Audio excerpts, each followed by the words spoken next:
I denne video illustrerer vi ioner og ionforbindelser. Her ses atomet fra før, altså lithium.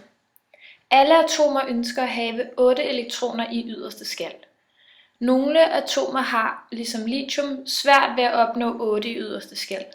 Derfor går de efter at få 2 i yderste. I et atom er det nødvendigt at have samme antal protoner som elektroner. Lithium har lige nu 3 elektroner, og derved er en af dem placeret i yderste skal.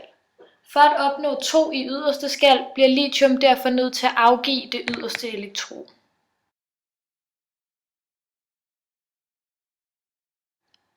Lithium er nu positivt ladet, da der er flere protoner end elektroner. Det betyder altså, at lithium nu hedder Li+ og er ustabilt.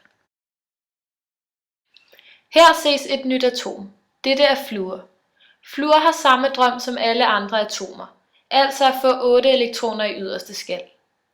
Fluor har i øjeblikket 7 i yderste skal. Så det fluor gør, er, at den tager et elektron. Nu er fluor ligesom lithium ustabilt, men i stedet for at være positivt, er denne negativ. Fluor hedder nu F-. Nu flyver der altså 2 ustabile atomer rundt.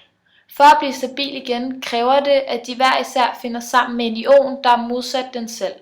Det vil sige, at de negative vil finde et ion, der er positivt og omvendt.